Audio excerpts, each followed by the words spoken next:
Earth sign. Taurus, Virgo, and Capricorn. Hello, my dear. Welcome back sa ating YouTube channel. My name is RJ, your tarot card reader. At ang gagawin po natin ngayon is yung ating daily reading para po ito sa araw ng July 22, 2026.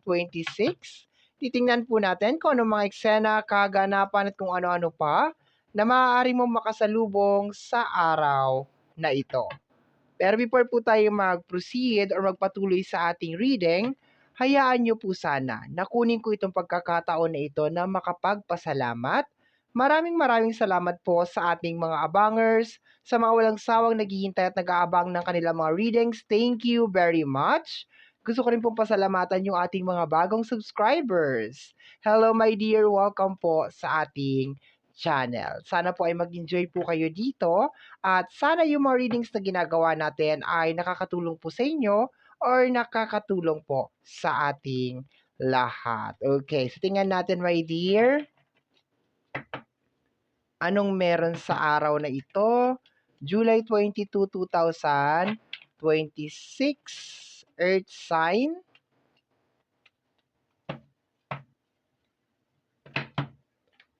Okay, shuffle lang natin siya ng maigi. 3 beses pa.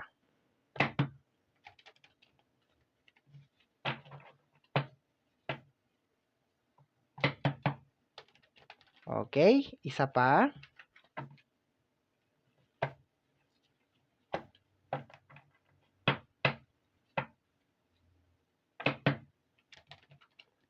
Nine cards in total tayo, my dear. 9 cards in total.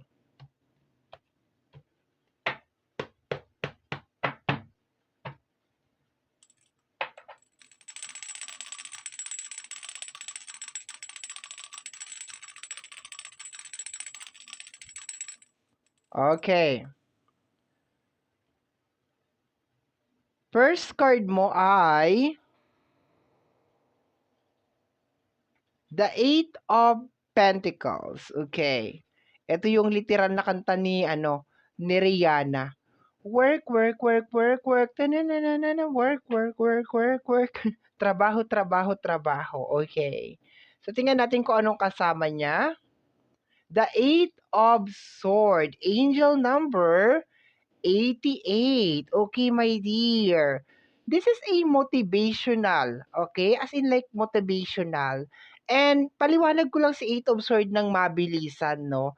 Kasi sa lahat ng tarot card, my dear, na meron ako, eto lang yung nag-iisang Eight of Sword na natatanggal yung blindfold at natatanggal yung tali. Lahat ng cards na meron ako na merong Eight of Sword, lahat sila nakatali at lahat sila naka-blindfold. In short, sa madaling salita, magbibinata ako. Narinig nyo ba? Pumiyok ako. Sa madaling salita, my dear, ito lang ang nag-iisang card na parang naglalabas siya ng energy na paalis ka na doon sa trap card. Eight of Swords is energy ng trap card. Pero my dear, hindi to mangyayari magically. Okay? Hindi to abracadabra. Okay?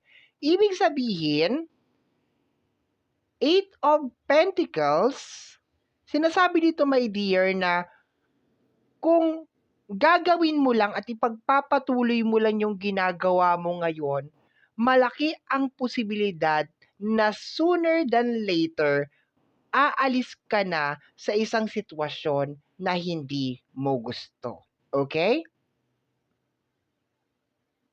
Ah.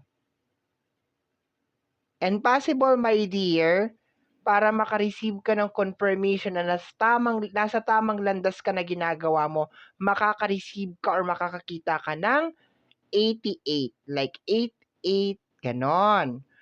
Na parang sinasabi sa'yo na, go Taurus, go Earth sign, go Virgo. Taurus lang tayo. Go Taurus, go Virgo, go Capricorn. Okay, go, fight. Okay, go Earth sign, okay? So, maganda yung card, di ba? Okay siya, very good siya. Okay, next pa tayo. Okay, next. Ay, pinagpalit ko. Okay. Next card natin is the Page of Cups. Okay. Ang page natin dito is more parang meron siya na-discover. Parang meron siyang nakita, parang meron siyang nabuklat dito. Pero at the same time, hindi ko ilalayo sa original na meaning ng page, which is may kinalaman sa emotion or pag-aaral ng iyong emosyon. Tingnan natin kung anong kasama. The Wheel of Fortune. Okay. So, ang nakukuha ko is energy of like aralin mo yung emosyon mo and you need to believe, my dear, that you can create something na meron kang magagawa sa kahit anong sitwasyon na kinabibilangan mo ngayon. Yun ang nakukuha ko, my dear. Kahit na parang hindi mo nakikita yung positive na, alam mo yun, parang kahit bumabagyo at umuulan, kailangan mong maniwala na hindi niya kayang umulan forever. Sisikat at sisikat din yung araw. Parang gano'n nakukuha ko dito sa card na 'to. Kasi kung makikita mo dito sa page, talagang grabe talaga yung alon, 'di ba? Talagang ang lalaki nung alon, talagang pero yung alon na 'yan is nasa emotion mo 'yan, eh. Kung hindi mo kokontrolin yung emotion mo at magpapakain ka lang talaga sa emotion mo, malaki ang posibilidad na hindi ka makapag-function. So, hindi ka magiging productive. Kung hindi ka productive, hindi ka makakaalis sa sitwasyon mo na yan. Hindi ka makaka-recover, di ba? So, itong card na to, my dear, is more on believing on yourself na kaya mong, di ba, you can do something, di ba? Yung kung makikita mo dyan si Wheel of Fortune, di ba? Hawak niya dyan ano ba 'tong hawak niya dito? Parang portal yata 'to, 'di ba? Oo, parang portal na something. So, parang sinasabi lang dito, my dear, is nasa palad mo talaga ang pagbabago. Sabi ko nga sa'yo, hindi 'to abracadabra, my dear, na transformation. Talagang kinakailangan mo talaga mag-ani batong bakal at kinakailangan mo talagang kumanta ng Work, Work, Work, Work, Work by Rihanna. No, gano'n. Basta kontrolin mo lang yung iyong emotion ngayong araw na 'to, okay?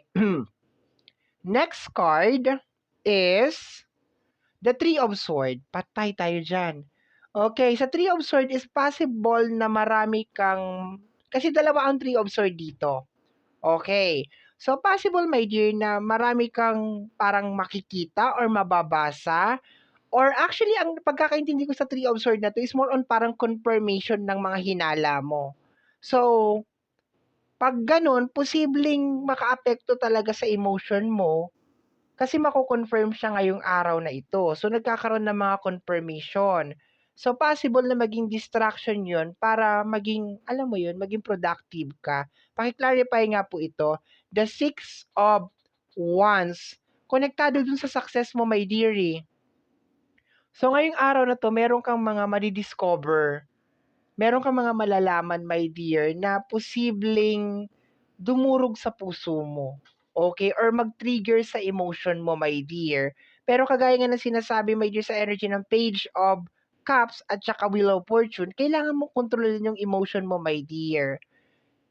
Kung makikita mo dito, may mga pumapalakpak. Ayan o, may mga pumapalakpak. And there's a tendency na ang malaman mo ngayong araw na 'to is hindi lahat ng pumapalakpak is talagang natutuwa na makakaalis ka na dito sa sitwasyon na 'to.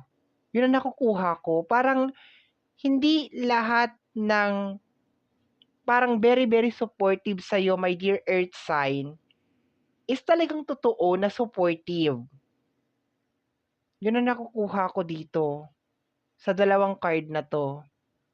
Kasi success card 'to, Six of Wands 'to, ayan oh, parang nagpapasalamat ka na diyan, ayan nagte-take a bow ka na. Pero at the same time, siguro may mga makikita ka dun sa mga audience na nakikita mo sa mukha nila na hindi talaga sila masaya. Parang nararamdaman mo na mas gusto pa nila na mag-stay ka na lang dun sa energy ng Eight of Sword. Or sad to say, baka sila pa yung nagiging dahilan kung bakit hindi ka talaga nakakaalis ng 100% dun sa Eight of Sword. Kasi sinasadya talaga nila na ma-stay ka dun sa Eight of Sword, na hindi ka talaga mawalan ng problema, na sunod-sunod talaga yung alam mo yun? Kasi Three of Sword to eh. Dalawa yung Three of Sword dito, my dear. Yung isang Three of Sword is energy ng pagpapalaya. Ito kasi, parang ano siya, releasing at saka receiving. Ito kasi, receiving. Yung isa kasi na Three of Sword, hawak niya yung puso niya, tapos parang meron siyang pinapalaya. Ito kasi, receiving to kasi, ayan o, nababasa mo.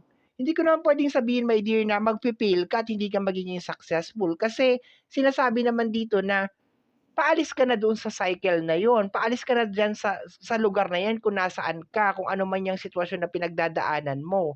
Pero yun nga lang, ngayong araw na to, you need to control your emotion. Kasi, ngayon naintindihan ko na kung bakit pinapakontrol sa yung emotion mo sa energy ng Page of Cups, nang dahil dito. Nang dahil mako-confirm mo ngayong araw na to, na hindi lahat ng tao na nakangiti at pumapalakpak ay talagang masaya na makakaalis ka na dyan sa sitwasyon na yan.